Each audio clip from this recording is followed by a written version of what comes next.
On est dans le roman à propos de l'Iran, on raconte Dracula. En réalité, le problème n'est pas... La chose intéressante n'est pas ce qu'on vient de dire, c'est tout ce qu'on cache. C'est qu'au Moyen-Orient, les États-Unis ne sont pas la solution, ils sont le problème. Qu'est-ce qu'ils ont fait en Iran, les États-Unis? Il y avait un Premier ministre qui a démocratiquement dit un jour, 53, le pétrole, tout va dans les poches des multinationales, il faudrait quand même que ça profite un petit peu à mon peuple aussi. Qu'est-ce que les États-Unis ont fait? Coup d'État, renversé. C'était Mossadegh. Voilà, c'était Mossadegh, exactement. Et à la place, on a installé la dictature militaire du Shah d'Iran. La police politique, la SAVAK, a torturé, emprisonné, assassiné des dizaines de milliers de gens. Ça, c'est la démocratie des États-Unis en Iran. Maintenant, on nous dit, oui, mais l'Iran a des armes de destruction massive. On nous a déjà fait le coup, on sait ce que ça vaut, mais on recommence, parce qu'on n'a pas 36 prétextes. Donc, l'Iran pourrait développer l'arme nucléaire. Bien, mais Israël a 150 têtes nucléaires. Ça, c'est les bonnes bombes, peut-être. Donc, l'Israël, qui est l'État le plus raciste au monde, qui a chassé les Palestiniens de leurs terres, qui viole toutes les résolutions des Nations Unies, l'Israël... Non mais qu'est-ce qui se passe en Iran aujourd'hui? Non mais enfin vous dites n'importe quoi. Est-ce que je vous ai interrompu? Vous expliquez qu'il y avait la SAVAK... envers les spectateurs... Non mais enfin... Terminé Michel Collomb. On ne peut pas laisser passer des énormités pareilles.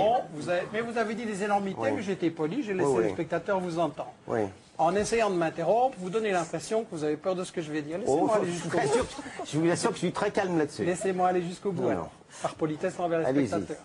Allez-y. Non, enfin, que la SAVAK n'existe plus, c'est quand même un peu énorme. Bafoue les résolutions de l'ONU depuis toujours, a chassé les Palestiniens de leurs terres. Ils ne s'en sortent que grâce au veto des États-Unis chaque fois, sinon c'est la condamnation internationale. Le problème ne va pas être résolu par les États-Unis et Israël, c'est eux le problème. On ne peut pas avoir une paix au Moyen-Orient tant qu'on a un État colonialiste qui place les Palestiniens dans des camps de concentration. Il n'y aura pas de paix sans la justice. C'est aussi simple que ça. Pour un petit rappel, la situation de l'Iran et des bases américaines qui l'entourent, c'était dans le dessous des cartes, l'émission de Jean-Christophe Victor. Je vous invite justement à regarder la carte.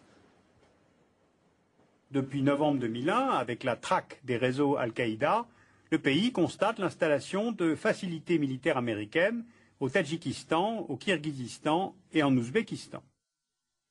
Elle complète au sud les bases américaines dans le Golfe.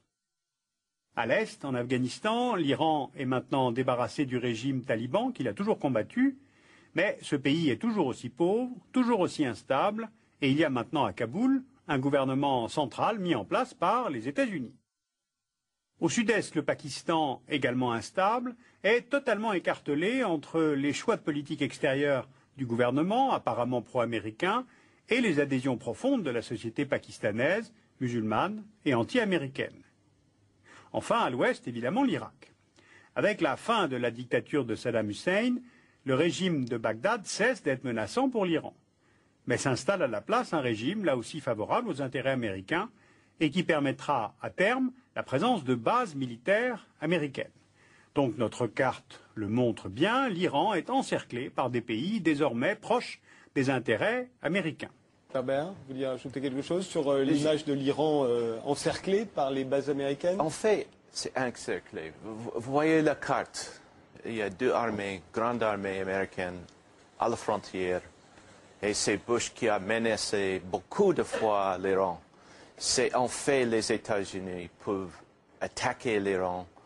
Il y a, comment dirais-je, une paranoïa de la part des Iraniens. Justement, paranoïa de la part des Iraniens qui ferait suite aux menaces nombreuses des Américains. On se souvient que les Américains avaient d'ores et déjà menacé l'Irak avant de l'envahir. On a entendu George Bush avant-hier, dans son discours de sortie, comme on les appelle, reconnaître une erreur. Ce serait d'avoir cru le renseignement en 2003. On va écouter tout de suite George Bush se confessant. The biggest regret of all the presidency has to have been the intelligence failure in Iraq. A lot of people put their reputations on the line and said, the weapons of mass destruction is a reason to remove Saddam Hussein. It wasn't just people in my administration, and that's not a do-over. But I wish the intelligence had been different, I guess. Vous y croyez, George Bush, victime du renseignement américain, vous qui avez été chef de la CIA? Il ment 100%. Parce que j'étais chef de renseignement de la CIA. Jusqu'en 1995, vous ne l'étiez plus. Il n'y a pas de renseignement. Ouais. Et il y a un type qui est venu en Jordanie qui a dit, c'est Saddam Hussein qui a détruit tous les armes nucléaires et tout. Il ment. Michel Collomb? Oui, Bush a menti effectivement avant la guerre, pendant la guerre et maintenant aussi. Il prétend qu'il a été trompé par les services de renseignement. En réalité, il y a toute une série de témoignages qui disent qu'ils ont obligé à déposer de faux rapports avec des chantages, avec des pressions, avec des déformations. Bush voulait cette guerre qui avait été décidée depuis longtemps pour contrôler le pétrole et il a obligé les services de renseignement à déposer de faux rapports. Donc, quand on dit que les États-Unis viennent au Moyen-Orient parce qu'on les invite, je ne sais pas si le régime saoudien ou le régime koweïtien a tellement d'indépendance qu'il pourrait décider, tiens, invitons les États-Unis. Soyons sérieux, c'est des marionnettes. Et donc, quand les États-Unis disent « invitez-nous », ben ça se passe.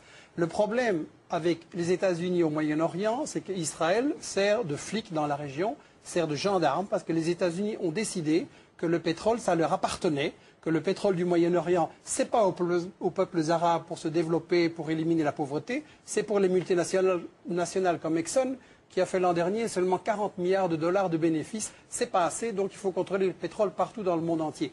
Et si on me dit que non, c'est un problème différent au Moyen-Orient, il faut remarquer que les États-Unis veulent contrôler le pétrole partout dans le monde. Chavez, on a essayé de faire un coup d'État et de l'assassiner parce qu'il voulait aussi utiliser l'argent du pétrole pour éliminer la pauvreté. On a essayé le même coup avec Evo Morales en Bolivie.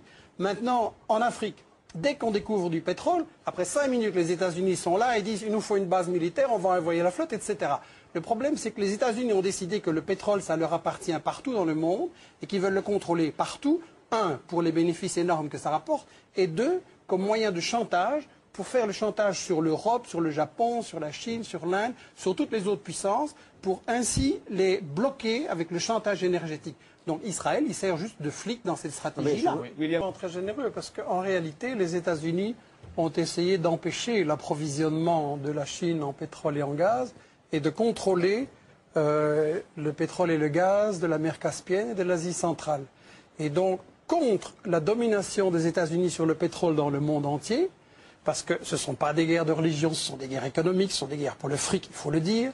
Contre cette domination, il y a maintenant en Asie un phénomène nouveau et important, c'est que la Russie, la Chine et une série des républiques d'Asie centrale se sont unies dans l'organisation de la coopération de Shanghai, qui est un phénomène très très important, avec l'Inde, l'Iran, etc., le Pakistan, je crois, comme observateurs. C'est-à-dire que l'Asie en a marre que les États-Unis prétendent dominer partout où ils sont et prétendent dire ce qu'ils doivent faire. L'Asie veut se développer de façon autonome et par une façon indépendante des États-Unis.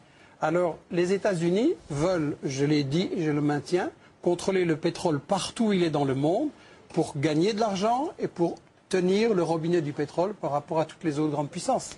Là, on est dans une représentation. Et vous le trouvez dans des textes des États-Unis. Il faut lire les revues militaires. Là, maintenant, il y a les choses qu'on dit à la télévision. Mais en réalité, quand vous lisez les revues militaires stratégiques des États-Unis ou les trucs du Wall Street Journal, etc., ils disent bien « nous devons contrôler le pétrole nous-mêmes oui, ». Et ici, on est dans une représentation de télévision et on m'a accusé d'être anti-israélien et que je calomniais Israël et que je les porterais comme je m'attendais, parce que je sais que vous êtes dans un lobby israélien. Je vais vous prendre une petite déclaration de David Ben Gurion, certainement une source que vous allez respecter, qui disait, donc c'est le fondateur de l'État d'Israël en 1948, qui disait « Si j'étais un leader arabe, je ne signerais jamais un accord avec Israël. C'est normal, nous avons pris leur pays.